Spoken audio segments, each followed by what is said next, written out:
सत्यवादी, दानशील, शूरवीर पराक्रमी। हरिश्चंद्र बहुत शूरवीर राजा है, बड़े धार्मिक है, सत्यवादी है, उनके जैसा कोई दानी नहीं। विश्वामित्र ने कहा कि ये कौन से हरिश्चंद्र की बात कर रहे हो? जो सूर्यवंश में जो त्रिशंकु के पुत्र हैं उनकी बात कर रहे हो? अरे उनसे अच्छा तो उनके पिता थे, जिसने अपने हिस्से का भोजन मेरे बच्चों को जीवन यापन के लिए दिया। आप उनकी व्याख्या क्यों नहीं करते कि त्रिशंकु श्रेष्ठ राजा है? उस हरिश्चंद्र राजा की आप प्रशंसा कर रहे हो, जिसने अपने रोग मुक्त होने के लिए किसी निर्दोष की बलि देना चाहा। वशिष्ठ जी ने कहा ऐसा नहीं है। राजा को अपनी प्रजा की रक्षा के लिए राजा का स्वस्थ रहना अनिवार्य है, क्योंकि यदि राजा स्वस्थ नहीं रहेगा तो शत्रु कभी भी उसके राज्य को नष्ट कर सकते हैं। और राज्य की रक्षा के लिए यदि किसी एक मनुष्य की बलि दी जाए तो इसमें कोई अपराध नहीं है। विश्वामित्र ने कहा नहीं, मैं तो यह मान नहीं सकता कि हरिश्चंद्र दानवीर है, धार्मिक है, सत्यवादी है। चलो शर्त लगा लो मुझसे, ग्रह लगा लो, यदि मैंने सिद्ध कर दिया कि ये राजा हरिश्चंद्र जो है ये धूर्त है, झूठ बोलने वाला है, दानी नहीं है, यदि मैंने ये सिद्ध कर दिया तो याद रखिए आप मुझे अपनी पूरी तपस्या, जीवन भर की तपस्या, मुझे उसका फल मुझे दे दीजिएगा। यदि मैं हार गया तो मैं अपने जीवन भर की जितनी तपस्या मैंने की है वो सब का फल आपको दे दूंगा। वशिष्ठ जी ने कहा ठीक है, ग्रह लग गई। महाराज हरिश्चंद्र के राज्य में विश्वामित्र ने सोचा कि मैं ऐसा क्या करूं कि ये मुझसे आकर के वैर करे, ये राजा आकर के मुझसे वैर करे। उन्होंने क्या किया, जहां वो तपस्या कर रहे थे, इन्होंने एक स्त्री को भेजा। हरिश्चंद्र के पास में एक स्त्री रोती हुई गई। उसने कहा कि हे राजन, मैं बड़ी दुखी हूं। राजा ने पूछा क्या दुख है, तुम बताओ क्यों रो रही हो? बोले जहां मैं रहती हूं मेरे घर के पास में विश्वामित्र नाम के एक मुनि रहते हैं, वो तपस्या कर रहे हैं और उनकी तपस्या के कारण मुझे बड़ा कष्ट हो रहा है, आप उनको उस स्थान से हटा दीजिए। हरिश्चंद्र गए, प्रजापालक राजा, उन्होंने ऋषि से कहा कि आप कहीं अन्यत्र स्थान पर जाकर के तपस्या करिए, जंगल में जाइए, गुफा में जाइए, पर्वत के ऊपर जाइए, किसी गृहस्थ के घर के पास आप तपस्या कर रहे हो, इससे आपके तपस्या के प्रभाव से उनको कष्ट हो रहा है। विश्वामित्र को क्रोध आ गया, कहा राजन आपने मेरी तपस्या में विघ्न डाला है, इसका दुष्परिणाम आपको भोगना पड़ेगा।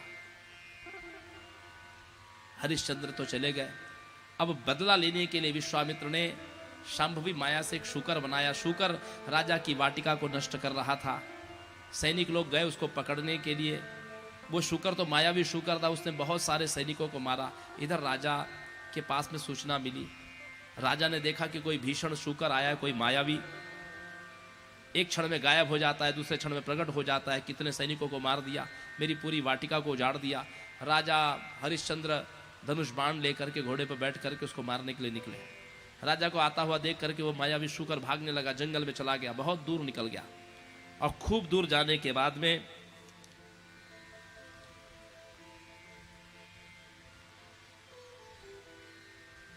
वह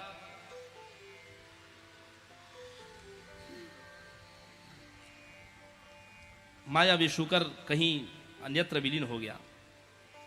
इधर हरिश्चंद्र थक गए, सुबह से शाम हो गई, प्यासे थे, भूखे थे। एक दृष्टि एक सरोवर पर पड़ी, अपने घोड़े से उतरे, घोड़े को पानी पिलाने लगे और स्वयं भी पानी पीने के लिए जो ही अंजलि में जल लिया, उसी समय विश्वामित्र एक ब्राह्मण के रूप में आ गए। उन्होंने कहा राजन तीर्थमिदम पुण्यम पावनम पापनाशनम स्नानम गुरु महाभाग पितृणाम तर्पणम तथा। हे राजन, यह तीर्थ अत्यंत पुण्यमय है, इसमें आप, क्योंकि यह पवित्र और पाप नाशक है, इसमें आप स्नान करो और पितरों का तर्पण करो। कहते हैं प्राप्य तीर्थम महापुण्यम अस्नात्वा यस्सु गच्छति सभविद आत्महा भूय इति स्वयं भूवो ब्रवीत। स्वयंभू मनु ने कहा है कि पवित्र तीर्थ में जाकर के कोई व्यक्ति यदि स्नान नहीं करता है तो उसको अपनी आत्मा का हत्यारा समझना चाहिए। यदि आप प्रयाग गए हो, काशी गए हो, वृंदावन गए हो, वहां पवित्र तीर्थ है, गंगा है, यमुना है, यदि वहां जाकर के आप स्नान नहीं करते हो तो अपने आप को आप अपना आत्मा का हत्यारा समझिए।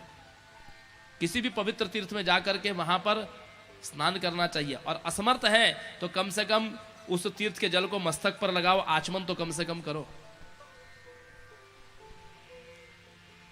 ये बात जब राजा ने सुनी तो कहा कि ठीक है, बताइए। स्नान किया, राजा स्नान विधिम कृत्वा संतरप्य पितृदेवता, और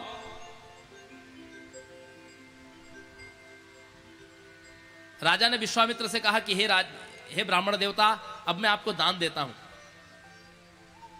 विश्वामित्र बोले, मया पूर्वम सुता राजन कीर्तिस्ते विपुला भुवि वशिष्ठेन च संप्रोक्ता दाता नास्ति महीतले।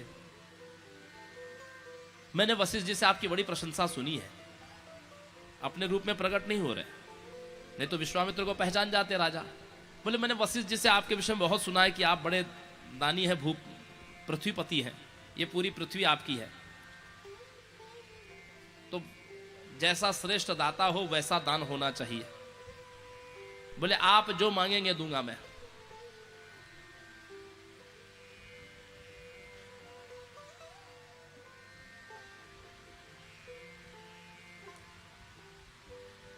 पृथिव्याम परमोदारस त्रिशंकु तनयो तथा अतः स्वाम प्रार्थ्याम यद्य विवाहो मेस्ति पार्थिव पुत्रस्य च महाभागा तदर्थम देहि मे धनम। आज मेरे पुत्र का विवाह है राजन, मुझे उसके लिए आप थोड़ा सा धन दे दीजिए।